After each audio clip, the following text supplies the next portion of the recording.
Welcome everyone to our session today. My name is Rebecca Pimienta.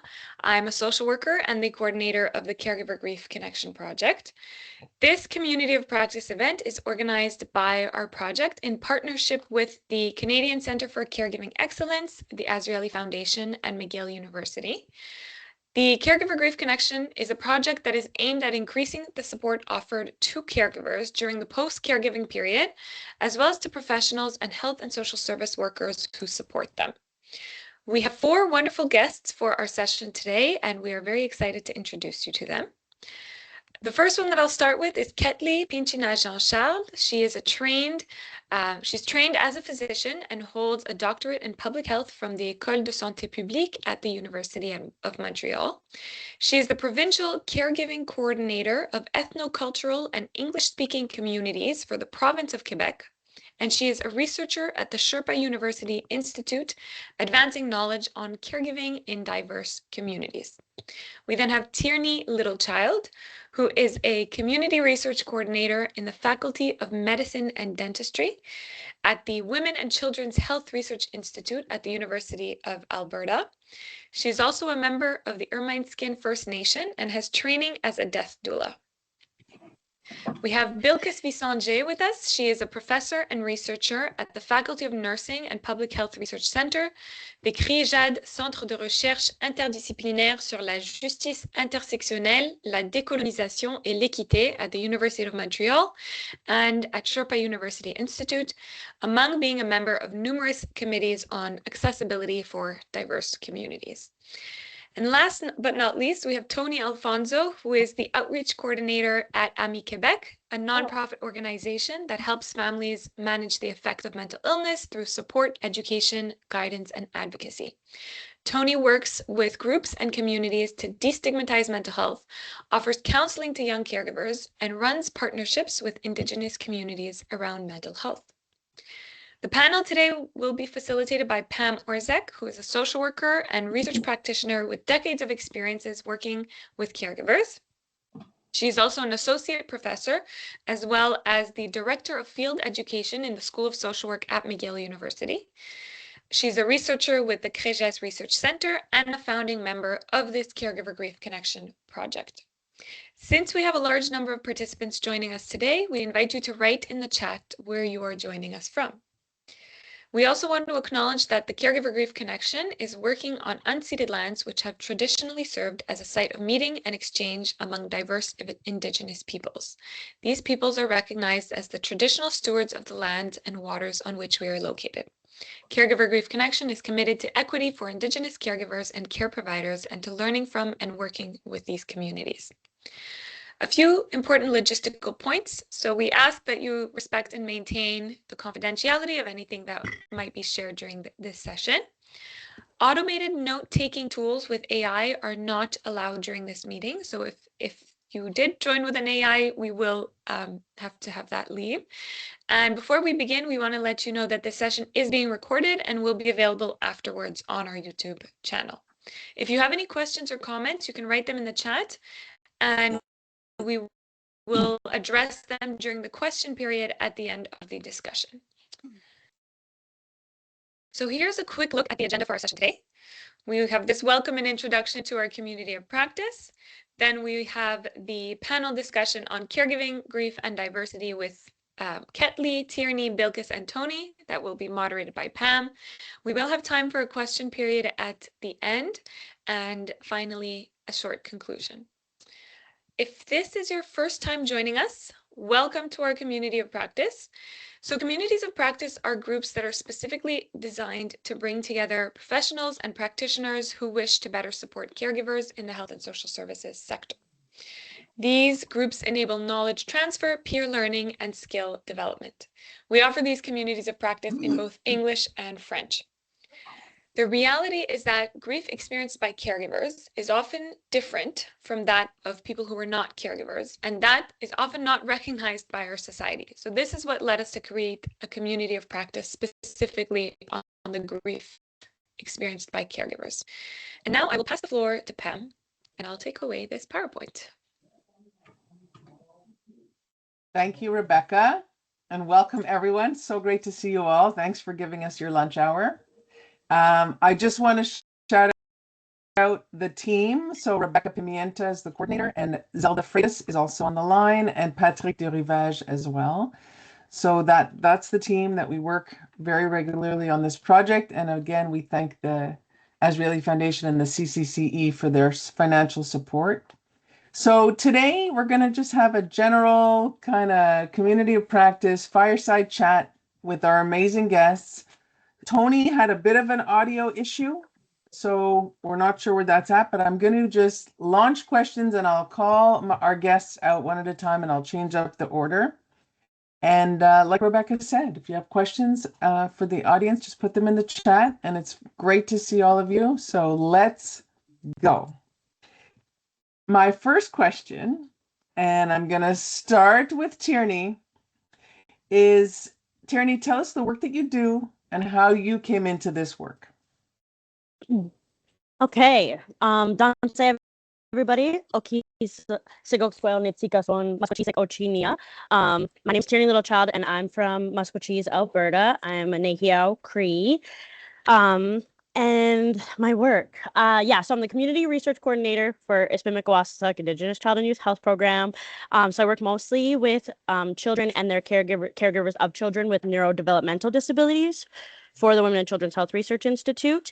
But I also help and am involved with my boss, Dr. Grant Bruno, his other initiative, which is the Indigenous Caregiving Collective, which is also funded by the CCCE and the Azrieli. So thank you to them from us also. And that aims to support Indigenous caregivers in Canada. With that, our work focuses on advocating for culturally appropriate support for caregivers and their care recipients. And then in terms of my death doula. So I've just come into that field kind of through personal experience as like an Nehiyaw Cree person. We just really I recognize the importance of, our kinship systems is something that I'm really interested in learning or teaching about, our kinship systems in terms of how we give care. So in terms of death, I think death is something us as Nehiyaw people have always done in my community pretty well. I was just a helper at a funeral this past weekend. It's something I like doing and being there to support in. And so then I think I took some training with Elder Diane Boots on Indigenous end-of-life care. And I think that I'm kind of just a beginning death doula, but it further solidifies my commitment to ensuring Indigenous people's end-of-life wishes and cultural practices are honored during that time. And, I really see myself being more support and advocacy in hospice and palliative care moving forward. And I think that's it. Thank you. That's awesome. Thank you, Tierney. Okay, moving along to Bilkis.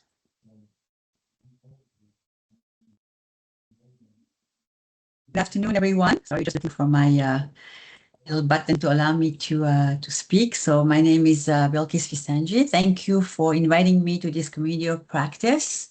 It's always very humbling when, first of all, we see so many participants. So thank you. As a professor, I can understand that it's not easy to go from one meeting to another and then listening at lunchtime, as you had mentioned.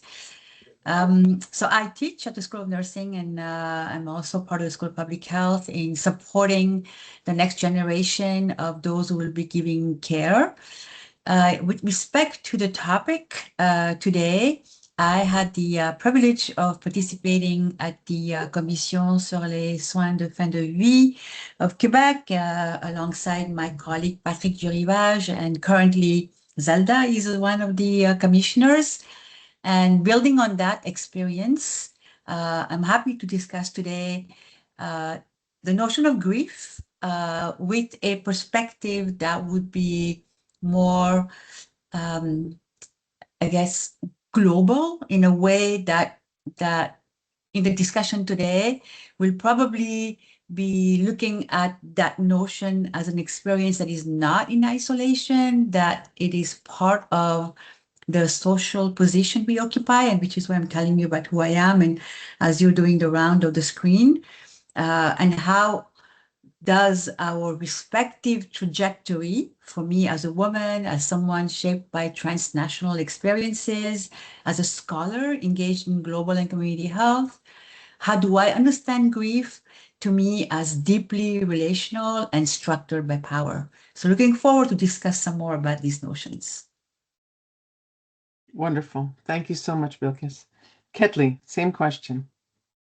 Yes, thank you, Pam. My name is Kettly Pinchinat Jean-Charles. As Rebecca said, I'm a physician by training and hold a PhD in public health. So it's a pleasure for me to be here today. I'm the Provincial Coordinator specializing in caregiving for ethnocultural and English-speaking communities in Quebec. I'm based at the Institut Universitaire SHERPA at the CEU Centre-Ouest de l'Île de Montréal, but my mandate extends across the entire province. I work as part of a network of 27 coordinators, territorial coordinators in the CIS and CEUs, coordinators serving First Nations and Inuit communities, and myself at the provincial level, allowing me to collaborate closely with all regions. And my work includes supporting government reflections, Ministère de la Santé, des Services sociaux, and Santé Québec on better recognizing and supporting caregivers from ethnocultural minority and English-speaking communities, providing training to caregivers and health and social services stakeholders and community partners, and working also with religious leaders to help reach caregivers who are often vulnerable and hard to reach situations. So I'm very glad to be here today because grief is never experienced in a universal way. Even though loss is a shared human experience, the way we navigate it or we cope with it is deeply influenced by different or multiple dimensions of our identity, culture, ethnicity, socioeconomic status, gender, spiritual orientation, migration, language, access to services, and more. So it's why intersectionality reminds us that these dimensions do not simply add up, they intersect and reinforce one another, creating unique experiences. This is a power panel. That's amazing. Thank you so much, Kettly.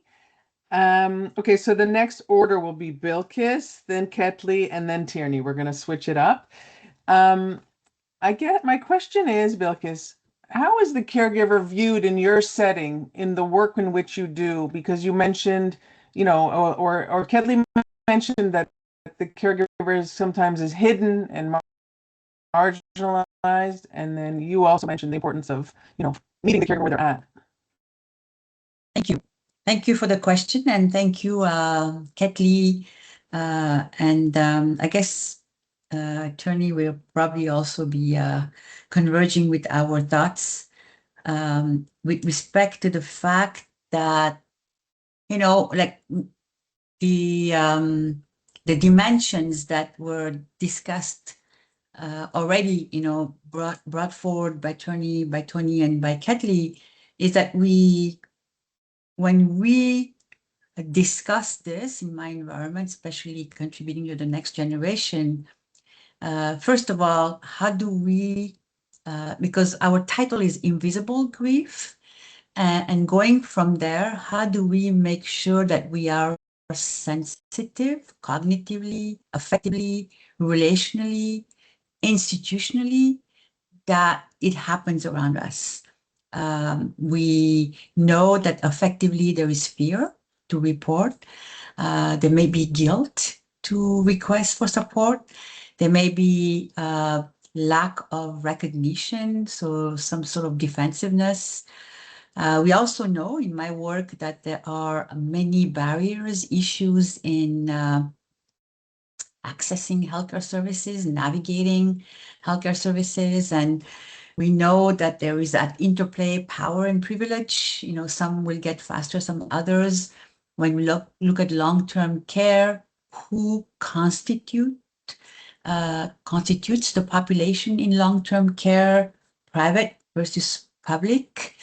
Those are elements that, will shape the way we emotionally experience grief, especially when we look at today, lack of resources. We hear it pretty much every day in terms of unclear framework, lack of support.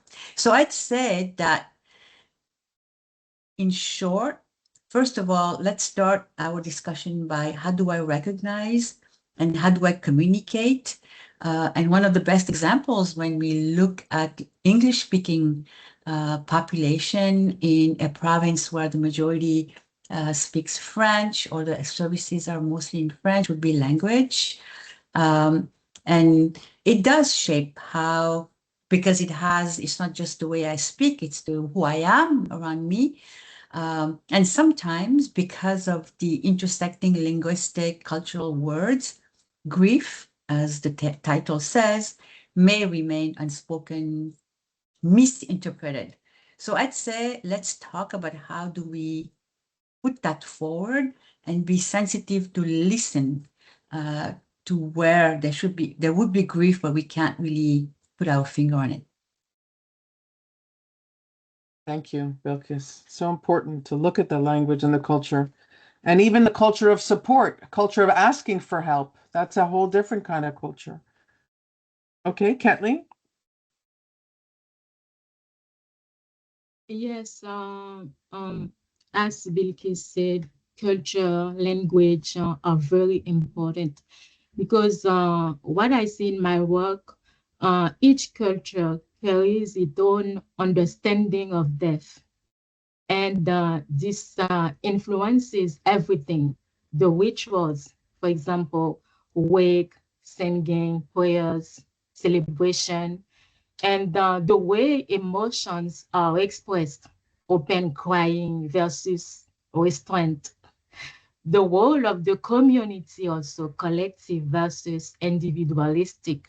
So a person from a minority in Quebec, so it's a term I use, maybe Bilkis doesn't like this term, but from a minority in Quebec, where grief is shared publicly, may feel isolated in a context where society values emotional self-control. And also the language is essential for naming what we feel. Someone living in a language different from their mother tongue may struggle to find the words to express the depth of their sorrow, and could have more difficulty accessing support services and feel misunderstood. So language is not only a tool for communication, but it carries an emotional culture. And also, I see the gender. In some cultures, gender influences the ways in which we are socially permitted to express suffering. So women may be expected to be emotional and to take on caretaking roles during a loss. However, men may be encouraged to stay strong, which can lead to more internalized viewing process. And also socioeconomic status also, some material constraints drastically shape the experience of grief.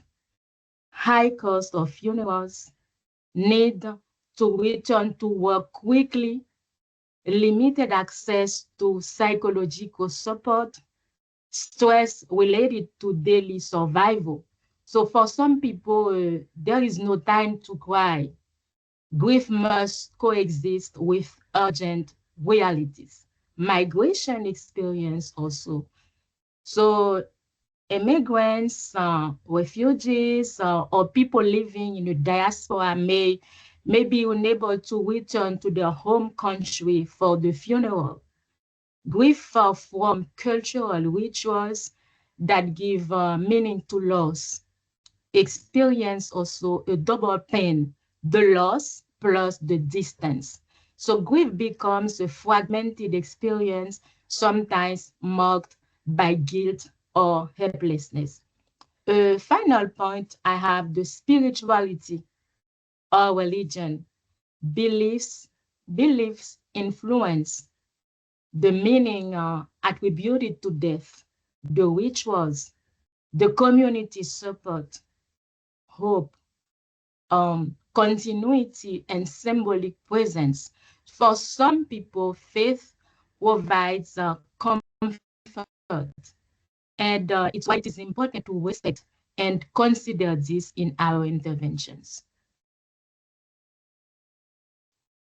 Thank you, Kettly. That was great. Beautifully said.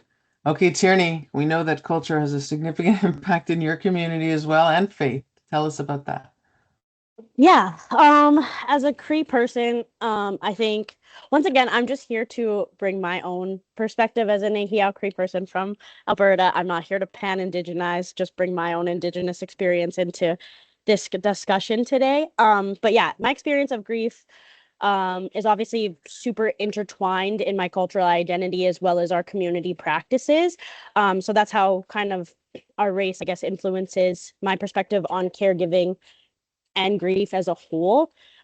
We really view death through that caregiving lens of the collective community involvement rather than, I guess, individual exhaustion of things like caregiving, and especially, or even caregiving for yourself after the loss of a loved one. So I know that they both touched on this, but yeah, language plays a huge role. It's very embedded just from a caregiving perspective into the Cree language. Each kinship term that we have in relation to each other comes with a different role and responsibility for other people. So like, you know, my to give the example I always give is you have your mother, which is Nikawi, and then your mother's sister is Nikawis, which is your other mother or your little mother. So it's like she has as much responsibility for you as your own mother does. So, you know, because of all of that embedding in our language of the care roles that we have just inherently, it makes caregiving and then also supporting through grief a lot easier of an experience because everybody is really there for you and feels responsible to be there for you. Like I said, I was just helping at a funeral this past weekend, and the whole community really shows up. Somebody's cooking for that family every day. Somebody's cleaning that family's house. Somebody is making clothes for that family. Somebody is taking care of that family's children. It's just really the whole community. And then also just to touch on what Kettly said, I think it was Kettly, about you're right, society, like we're talking about that invisible grief, and society really puts different expectations on people based off their gender. But something that I think is really beautiful, and I'm not saying that society doesn't influence us that in that way as well, but I think what's really beautiful in my culture is that if you are participating in the culture and in ceremony, you know, men are encouraged to cry. Men are encouraged to show those emotions. It doesn't just fall on the females. You're encouraged to experience that grief, and that's even why we, as Cree people, we start off with a 4-day ceremony after somebody passes away, where we are all together, mourning, grieving together for those whole 4 days, and it really even kind of unburdens you with all of those maybe urgent things that you had in your life that you have to get to. Really forces you to take a pause, sit with that grief, and go through it, but also not go through it alone. I think I answered that question fully. Fully, perfectly. Okay, so now Kettly, it's you're the first for this group, this question. I mean, you mentioned your minority groups and ethnocultural communities. It's very, since this is a call about caregiver grief, how does the communities that you work with, how do the communities that you work with navigate the shift from active caregiving to post-caregiving, to that bereavement phase? Because that's really, I feel like, where we could be, you know, holding people during that transition. you, Pam, for this question. It's an excellent question. In certain cultures, the shift from the period of active caregiving to post-caregiver grief is rarely formalized. So most often it is a sudden and silent transition, marked by the abrupt end of the caregiving role rather than by a gradual recognition of the loss experience. So during the period of active caregiving, support, whether familial, community-based, or spiritual, is generally present. The caregiver is identified, valued, and supported because they meet a concrete and visible need. However, once death occurs, this support tends to diminish quickly. So there is a pivotal moment when support decreases, often after funerals or religious rituals, which serve as a symbolic point of closure for the community. When the practical obligations related to the death are completed as rites, administrative procedures, condolence visits, when the caregiver no longer has a functional role to fulfill, which can lead to a form of implicit withdrawal by those around them. So at this stage, there is frequently a tacit expectation that the bereaved person should return to normal life. Yet, for former caregivers, grief is often delayed, cumulative, and deeply tied to the loss of their role, their reference points, and their identity. So, post-caregiver support relies mainly on informal and spiritual forms, such as extended family networks, spiritual or religious communities, and ritualized practices, prayers, commemorations, death anniversaries. So these spaces provide meaning and comfort, but they do not always allow for the open expression of exhaustion, guilt, or the sense of emptiness left by the end of the caregiving role. So post-caregiver grief often remains poorly recognized because attention shifts to the loss of the deceased person rather than to the caregiver's prolonged experience. And the suffering associated with the end of the caregiving role is seen as secondary or normal. So there is an implicit pressure to show resilience and not dwell on one's own distress. Then the transition to post-caregiver grief is rarely accompanied in an explicit way.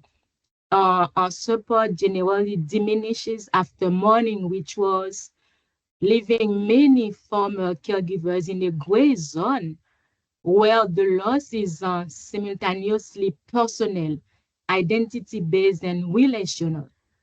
This reality highlights the importance of better recognizing grief related to the caregiving role and of developing forms of support tailored to this invisible face. Yeah, so true. And we're shining this and many other things where you're all doing are shining a light on this important transition. Tierney.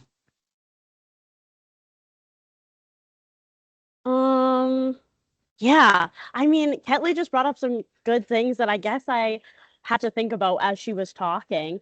Like, I guess I wasn't really coming into this panel thinking about the specific role or the loss of not only a person, but then of your caregiver role itself. And then, yeah, being in that gray area, what do you do after the life that you knew has ended for caring? And I guess what came to mind as I was listening to you talk, Kettly, was, I think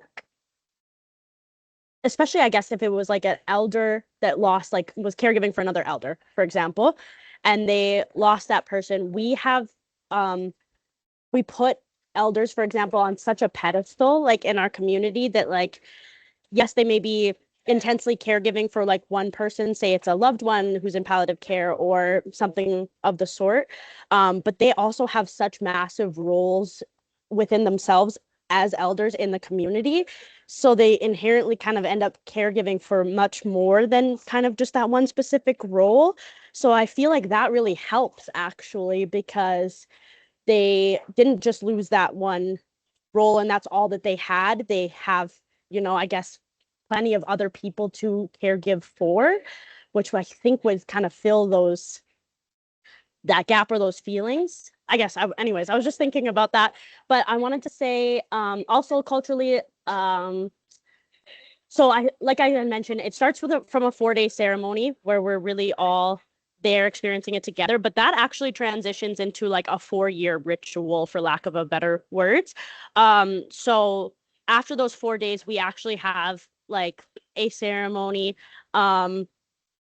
every year after, on that date of their funeral, every year after, for 4 years. And again, that's when a whole community, the whole family is getting together and remembering that person together, and doing a ceremony for that person together. So you have that, I guess, in terms of like how the collective would help you grieve after post caregiving. And what else? Yeah, once again, it's just like really a shared responsibility that alleviates that individualistic view of caregiving. And I think that just makes it a lot easier in general to acknowledge grief when you are processing it as a collective, and having within a supportive framework. Yeah, I think that's great. all I have to say about that one. Tierney, Thank you. it's 4 days and then 4 years. Is there a significance to the number 4? Yeah, as Nehiyaw people, it actually means like, for us, we are like people of the 4. So kind of everything is, there's 4 seasons, there's like everything. We have 4 parts of like a medicine wheel. There's, what I can't think of other examples right now. 4 directions. Yeah, Okay. so we're specifically people of the 4, so everything kind of works with 4s. Very interesting. Okay, Bilkis, thanks. same question. Thank you. It is very interesting when you try to. What I find interesting, Tony, is that as you discuss the circle of life and death, which characterizes quite a bit the communities who are trying to build a relationship with here and there and away, the 4 represents some cardinal points, which to some extent are very Cartesian in a way in the thinking. So, and it'd be interesting to sort of listen to you about how you sort of crisscross. And what I can say on that, and then probably Pam will give you back the camera, the microphone, is that what you're saying is that we are trying to deal with, and to answer your question, Pam, is to do a bit differently, not more, but differently, be aware of what the system can give us, given that we have real world constraint lately. I was mentioning, time pressure, fragmentation, limited resources. We can't shy away from that. That's what I teach in that environment, and those are not incidental, they really are structural. So what you're saying and what I really truly sort of echo is to do differently rather than sort of more, because we can do differently with the same time, a different use of time, is to have those sort of micro interventions, brief grief sensitive practices into our routine care. Oftentimes, we have this example about in a routine but not thinking way, we say, "How are you?" And then the person says, "Well, I just lost somebody." And then you're, "Oh, I think I'm want to stop and talk to her now because I didn't mean to take the time to talk to her. I was just like asking, how are you? But I have things to do. I don't have time to listen to her. And it's like, I should have not asked the question because I don't have time to listen, to respond and to listen to the response. So I think we need to ask meaningful questions. And how was that experience, above and beyond medically, personally, and be true to ourselves when we ask those questions. I work a lot with communities who've gone through various kinds of trauma in their experiences of migration and integration to Quebec and Canada. And we look at the principles of trauma-informed approach, those principles of choice, of validation. Would you like to talk about it now? Would you like to wait? If you don't feel comfortable, like any trauma, it is a trauma. And even to talk about the process of grief and post-grief is a re-trauma.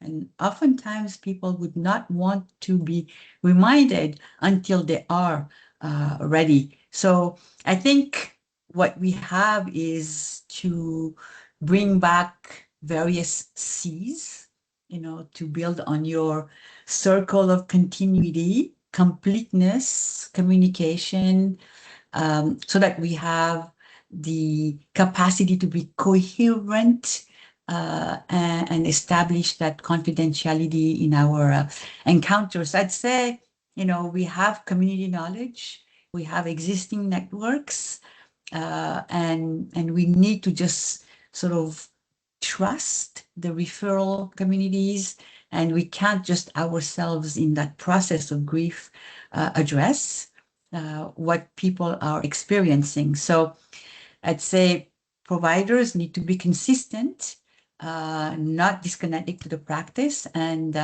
in fact, not see it as a insurmountable task, but rather ongoing, situated with reference in the community for their expertise.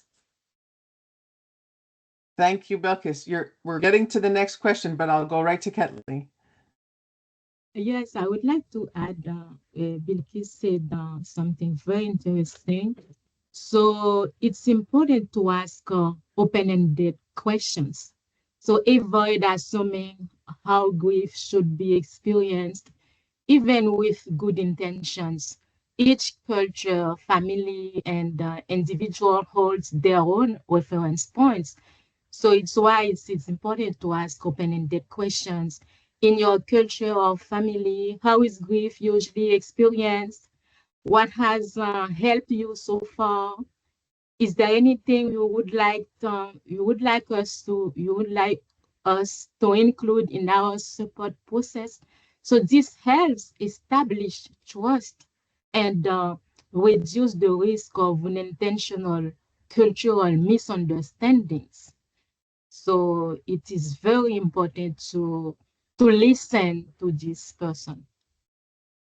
Thank you, Kettly. So I'm gonna actually build on that because that's really my next question. How do we, and it's gonna go to Tierney. So how do we move away from standard Western models of grief and supporting caregivers? How do we, what are some of the barriers and how can we intervene better, knowing that everybody on this call, most people are either caregivers or professionals or practitioners, and I think the more practical we can get, the better. Yeah, that's a good question. Obviously just coming from like a truly inclusive approach as healthcare professionals or and having an inclusive approach specifically to maybe bereavement, and like recognizing that we come from diverse cultural backgrounds and practices surrounding grief, like as Kettly had mentioned. So I would just say, just be understanding of the family and really be able to work with them in incorporating their traditional healing practices whenever you can. That's how I go about my work, obviously, there's tons of different communities in like the Indigenous community. I'm only from 1 or 2 tribes. You know, there's tons of others that don't. We all kind of collectively grieve as a collective, but there's different practices and ceremonies, and they have different songs. And so even me as an Indigenous person, I'm always very weary to understand that people's practices aren't the same as mine. So I think just as a professional, being cognizant of that and just really working with the individual that you're working with to understand how they want to grieve or want support in their grief. I guess in terms of like moving away from standard Western models, just depending on the family you're working with, integration where you can of, you know, their language would be really helpful. I find especially when you're working with a older elder who has lost is going through that bereavement, you know, as they age, they really kind of, I don't want to say like revert, but like go back to their language a lot, you know. So if you could have like maybe a translator where applicable, that's really helpful in the process, so they fully understand what's going on, even just like in terms of them dealing with maybe somebody who's passing on in palliative care, you know, having a translator be there or being that translator so they can really understand everything that's going on is just such a amazing thing to have. I guess practical tips would be like wherever you can in whatever organization you are, you know, training your healthcare providers in cultural competency, you know, involving elders where you can in grief counseling, elders being, we use elders in our grief counseling all the time. It helps a lot. And just like maybe ensuring whatever specific nation you're working with that the bereavement services are co-designed within the Indigenous communities that you are working with. So then it's really able to like reflect their unique needs and perspectives. And I guess you said something about systematic gaps, right? Or what are the barriers? Well, yeah, what are the barriers?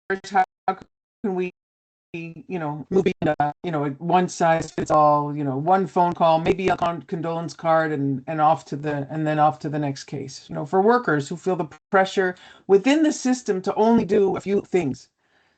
Yeah. Yeah, like I said, just getting help from elders maybe would help you be able to connect that family with supports outside of your scope. You know, maybe remembering that the onus isn't, even though you feel bad and you want to help and you want to do more, if it's outside of your scope and outside of your work, and if you're not able to, maybe just helping with that connection with somebody who can, you know. Like I said, elders are always just so great to lean on if you're working with Indigenous communities, depending on where you are. And if you can build some relationships with those elders of those nations and then find what kind of supports and ceremony that they offer in that specific nation, then you can connect that family. Just having that relationship with them could be wildly helpful.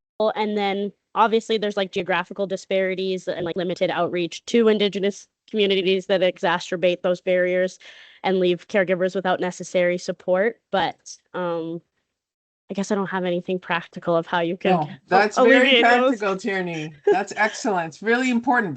The idea of co-design is brilliant, and the idea of the fact that some people are geographically unreachable, but others are, you know, psychically or physically or spiritually unreachable too at different certain times, like, you know, Kettly said about identity. Okay, Bilkis, it goes to you. Thank you very much. So maybe because we're in a community of practice and we're trying to challenge, I'd like to challenge, well, I will come back to the notion of minority that Kettly was discussing earlier, but at this time, I'd like to challenge on the world Western model. And I feel like we need to make sure that words matter and the way we use words are really important. So my understanding is that there is a sort of a, in the way that the phrase is framed, that there may be a potential blame on the Western models, whatever the definition may be. We are training our healthcare professionals within quote unquote Western models because we have most probably the fact that we need some sort of standardization because of the limited resources. At times, training may be uneven. So how do we diversify our training so that it doesn't fall into that label of Western? And how do we understand, and I think that needs to be part of our training for our healthcare professionals, how do we understand the notion of dominant models as a norm and in any kind of care, and especially when it comes to experiences of grief, where it is not linear. We just discussed it needs a particular closure, and those, when it's not linear, may be sort of ingrained in historical and cultural context. That then creates the fact that the issue of what we discuss is not just the model itself, it's the risk of universalization of the experience of grief. And what we discussed earlier is that we want to personalize, we want to come back to the essence of relation. We need to sort of, make sure that we don't risk isolating the person. So, sending a card is nice, but it's still creating sort of a barrier, so we want to sort of rethink what healing might mean, collective practices, if that's agreeable or not to the person. And we're all different. Some would rather be alone. Some would rather be silence. Some are comfortable with nonverbal grief.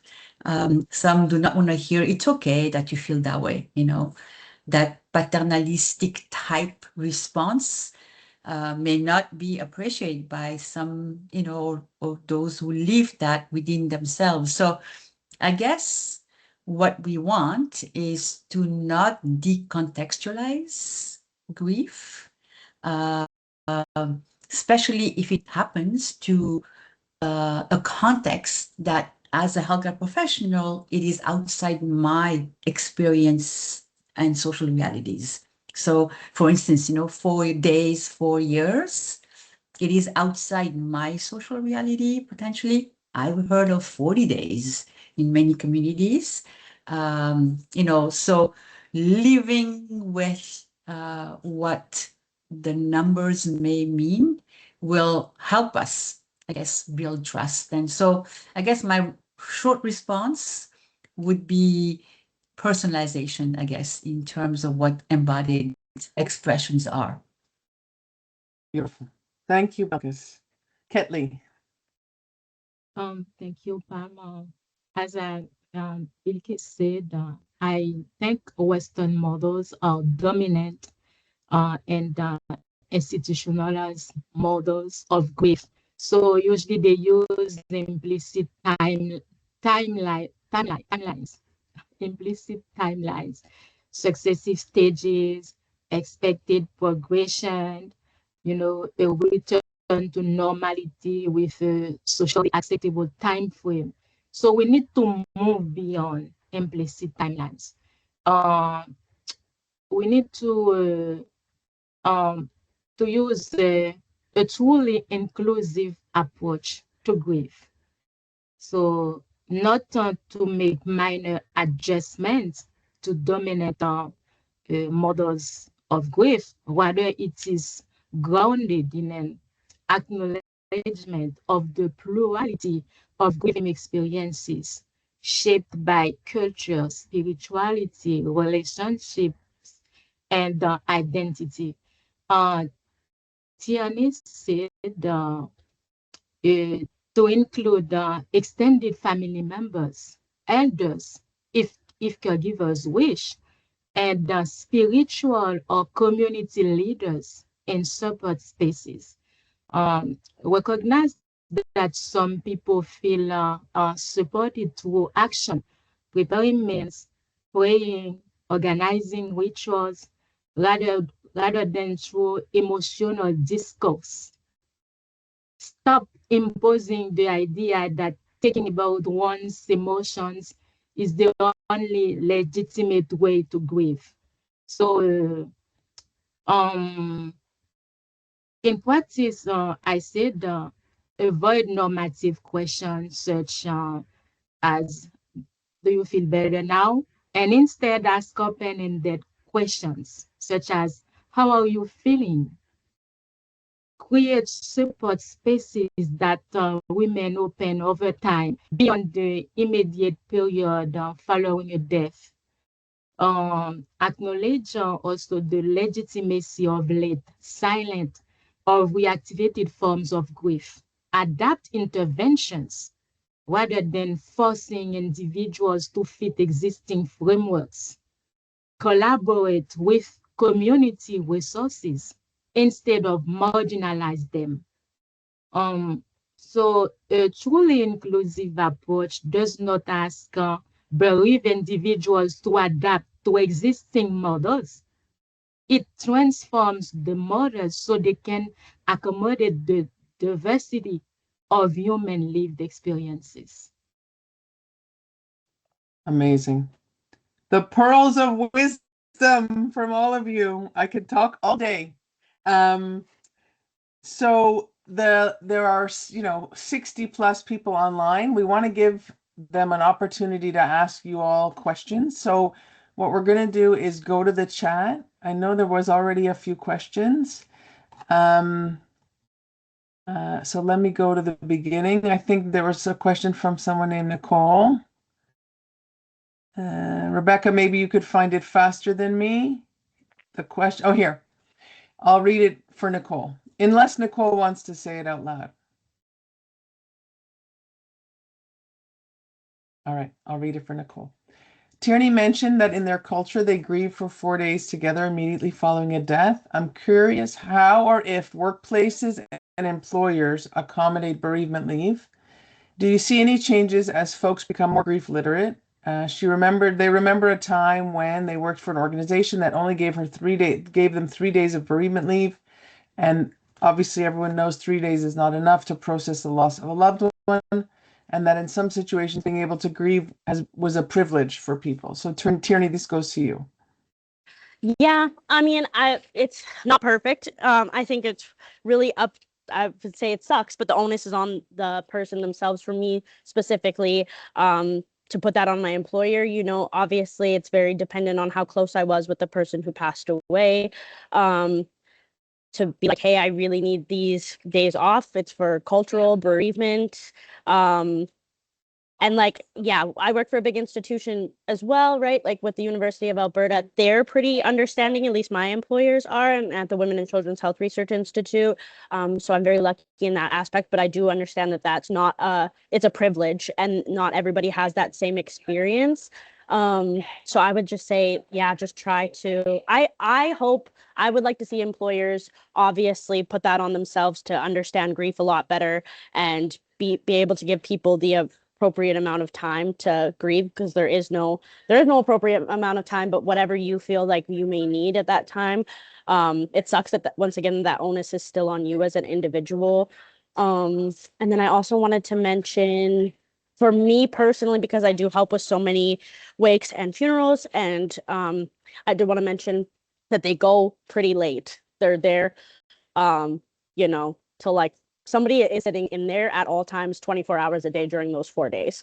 So for me, how I kind of deal with it around work is I will go after work and I stay as late as I can.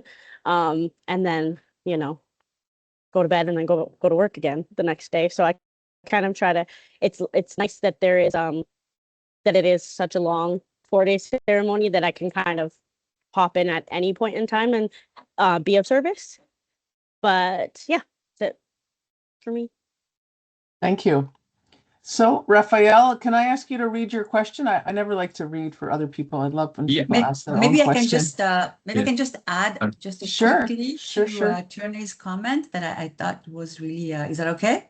Sure, please. Because what I wanted to sort of add, I really like that question about leave, because what we just discussed, that in fact, in reality, grief does not leave people. We may want to leave from work, but what we're discussing today, and that sort of makes me realize from what I have experienced, is that I work in trying to understand various experiences in a gendered perspective, especially women's perspective. And oftentimes we tend to say, oh, she might need more time than he does. And so I think we need to be understanding that it doesn't leave anyone when that person comes back to work, whether it's healthcare professions, whether it's university, whether it's a factory, anywhere, the person will return while still grieving, because then the questions will be asked, how are you doing? Are you better? And so it is more what Tony was saying is how do work, whatever work is, places can respond in ways that are flexible, humane, understanding. And the key question is equitable. And equitable is at times costly for employers. So, I think at the end of the day, we really want to look at when we are part of an organization, the question is how are our workplaces structured so that they're equitable to recognize, accommodate, and respect the ongoing experience of grief. Thank you, Bilkis. Kettly, did you want to add to that before Raphael does his question? No, I don't think it's okay. Yeah. Ça va. Okay, Raphael, go ahead. Yeah, can you hear me? Okay, so basically my question is just, I keep hearing it all the time, like everyone grieves differently, and I absolutely agree with that. But there's, to me, and it's very individualistic perspective, there's an objectively bad way to grieve. And my idea is, how do we distinguish between grieving that is like simply different and one that has been narrowed by or distorted by the isolation in your life, by the stigma, the culture that is completely different, or a culture that leaves little room for vulnerability? And so is there not an obvious bad way to grieve, and should we not kind of like as a society act on it on an educational level? Because I feel like we learn a lot as children, and if establishments in schools, I don't want to go too far into this, but I feel like we should kind of like promote a better way to grieve than just isolating and staying alone and not talking about it and pretending like everything is fine. And so I think it's kind of that multifaceted question. Who would like to answer that? I can make a short. Sorry, you go first, Bilkis.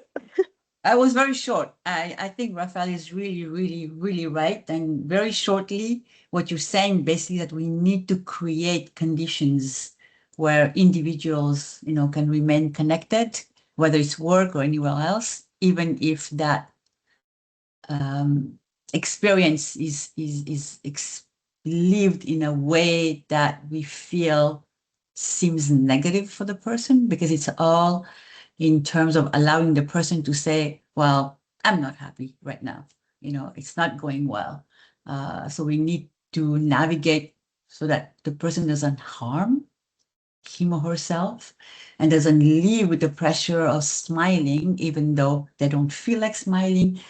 And the title today is Invisible Grief. So we need to really bring back that visibility in various ways. So Tony, sorry, I interrupted you. No worries. I was about to echo basically the same thing. I think in my community, like the bad way to grieve, really manifests itself in, substance abuse, alcoholism, isolation, like all of these things that we're dealing with in my Indigenous community all the time. So, but I would say that bad way to grieve, once again, just stems from and lies there in lack of support, right? So rather than focusing on the person's reaction, because there is no right or wrong way to grieve, it's just about creating that supportive network for them. Thank you, Kettly. Yes, I think this is a deeply important question, and it goes right to the ethical and social heart of how we understand grief.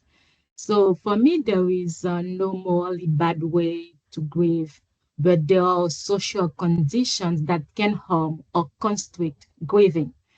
So I think The distinction you are pointing is not between good versus bad grievers, but between grief as a human difference and grief as injury shaped by isolation, stigma, and the cultural norms. So across cultures and individuals, grief is expressed emotionally, somatically, spiritually, or silently. So grief may be collective or private, or may last months, years, or be cyclical rather than linear. So, yeah, I think because I work with minority groups and English-speaking communities, they need support, psychological support, and a social support. So, when people are grieving under conditions of social isolation, stigma, racism, marginalization, or migration-related dislocation. So, as an intervenor or a professional, we need to listen to this person to understand them and to make many efforts to help these people. Okay, thank you so much. Okay, we had a hand up from Michelle.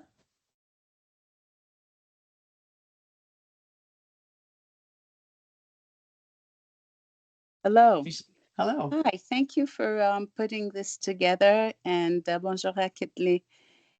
I think it's really important, everything that was said here. And if I take Tierney, I'm sorry if I'm not pronouncing your name well. Thank you. You come from a community where all of this is really well organized, and we can take a lot of learnings with whatever our background, our cultural differences may be, and we can adapt. The other community that I really look to and say they do it well is the Jewish community, from sickness and moving on, how they are organized so that you can rescue people. Well, they can help have some sort of a respite rescue in that sense. So that brings me to two important points that I wanted to say, and I think Kettly, almost all of you have touched upon it. In relation to the last question, when we look at that vulnerability, and then we say, well, and our differences, how do we move on?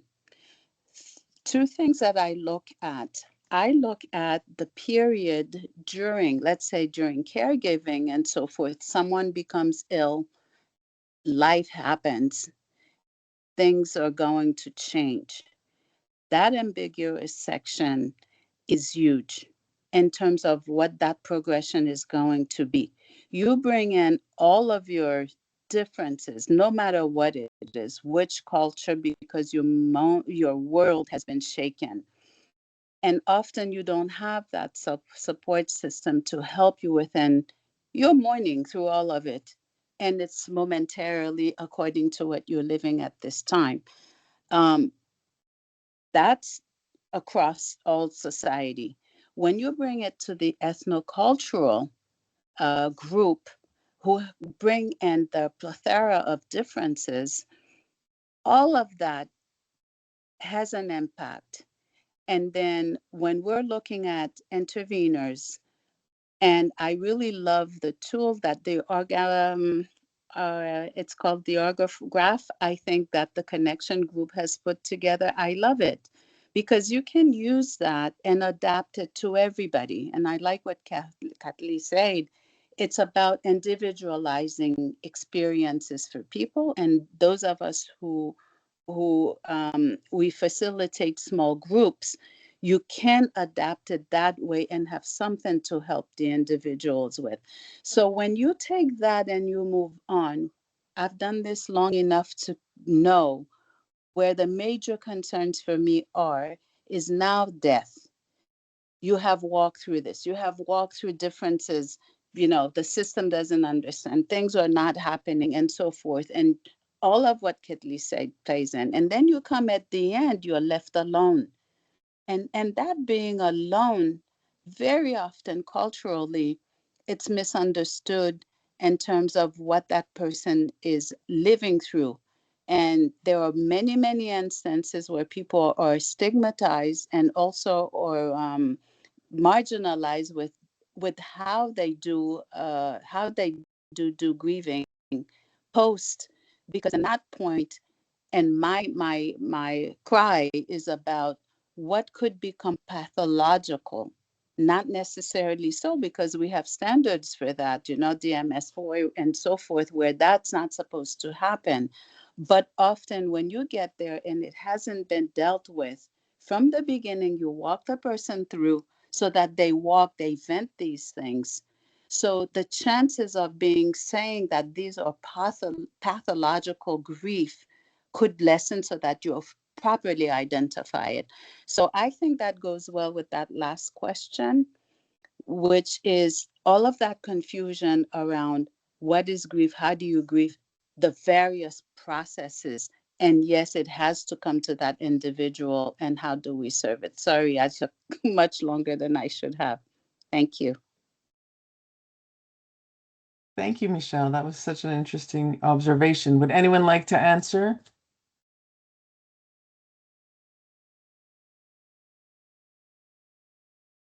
Okay.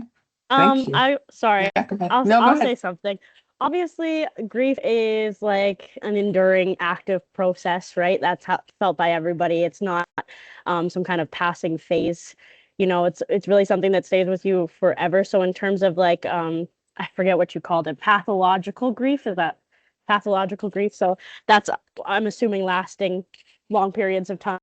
That to me is just kind of the way grief works, and in terms of how you would help an individual through that, like you had mentioned, also it is really dependent on that own individual, right, to go through their own grieving journey and process, and however long it takes them is however long it takes them. But in terms of from I guess a professional standpoint and how you can support an individual through that, is like I'm a big proponent of support groups, right? That we are so lucky to have the access to the internet that we have these days and all of these things. I would say my advice would be for that person to find a community and stay in that community as long as they would need to.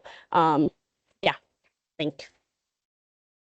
Yeah, that's a good point. And it's about not getting there because it's a false, that would be a false, let's say, diagnosis at this point, because it's not true that that person has a psychological or mental disorder, let's say. Grief is never about that. It's a normal process that everyone goes through. It's not a disease. But some people, how they go through it may be mislabeled. They have missed it, and now you are in post helping criteria. Now we're putting this together. It didn't exist before, and these individuals are lost. And thank you. Thank you, Michelle. I would like to add, Yes. So the problem lies not only in access to services, but also in the ability of the health network to recognize the plurality of ways in which grief is experienced. So including, so I insist on spirituality as a central level of resilience for caregivers from ethnocultural communities. Thank you. And I think it's an important point for us when we look at caregivers, when we work with bereaved caregivers, to follow the thread of where the losses and death happen.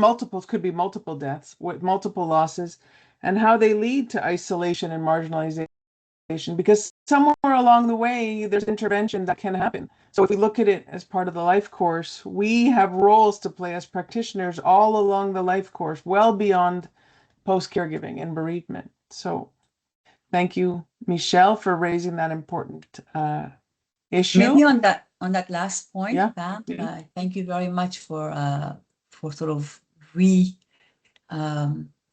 centering the fact that there is a long life experience on the one hand, and on the other hand, it's sort of bringing back to us as a healthcare provider, where does my responsibility start and where does it stop?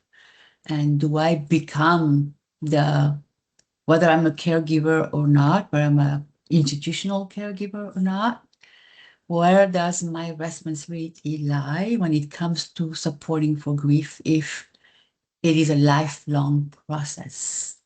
And we also want to not go into this fine line where we, remove our responsibility in supporting the person. Now it's your turn. I gave you whatever I had. Now you should be able to manage on your own. So, that's what brings us back to the circle that we were discussing earlier, is that at the end of the day, personalization, would be very important. And of course, we can't just say that it's on the shoulders of the healthcare professionals, because I was saying earlier, we have a systems issue.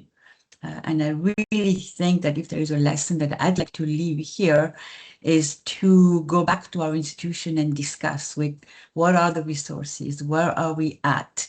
Am I the only one, thinking it that way? What can my institution do for me? And how can we learn? When we talk about système de santé apprenant, I'm learning from what's happening within my own system. So what am I learning? And what is it that I can do to support my institution so that it can support adequately those who are living an experience in a long life process? Beautifully said. And I'll just add to that our healthcare system, as an umbrella, our institutions will include the faith leaders, pharmacists, family physicians, nurse practitioners, anyone who has an exposure to or contact with family caregivers can have a role to play. And we have to think about, training and offering. Next panel, Pam. Next panel. A pharmacist, and Yes. discuss invisible grief from the perspective of a pharmacist. And I'm sure that, that invisibility, will be an interesting notion. We'll be listening for sure. Absolutely. And even, and family physicians who may prescribe an antidepressant very quickly without understanding that there's a loss-related depression or a loss-related anxiety issue. So those are really the pharmacological aspects of grief, caregiver grief. And also, Pam, we must understand that bereaved caregivers often experience a double loss: the loss of the loved one and the loss of their caregiving role. So do not wait for the person to name this suffering themselves. Examples, you can say, in addition to losing your loved one, you have also lost a central role in your life. Many caregivers experience a sense of emptiness or disorientation after the death. This is legitimate. So naming this reality helps reduce guilt, confusion, and feelings of isolation. Yes, exactly. And it could be that the caregiver doesn't want to talk right away, but in a month or 2 months or 3 months, we could keep checking back in to see about that role and how the loss feels. So it's 1:16. Are there any other questions that the participants would like to know? Anyone have any thoughts or questions before we go back to our panelists and ask them each for one takeaway or one tip you can offer the practitioners on the call to help bereaved caregivers who within your communities where you work? Before we do that, any questions? I'll just one more round of openness. Anyone? It's just a listening crowd today. That's okay. I think I can give a tip. Okay, let's go. In my work, community resources are very important and essential. So I think it's very important to integrate cultural and community resources. So view community resources as allies, not obstacles, as concrete actions, work collaboratively with religious leaders, elders, and cultural mediators.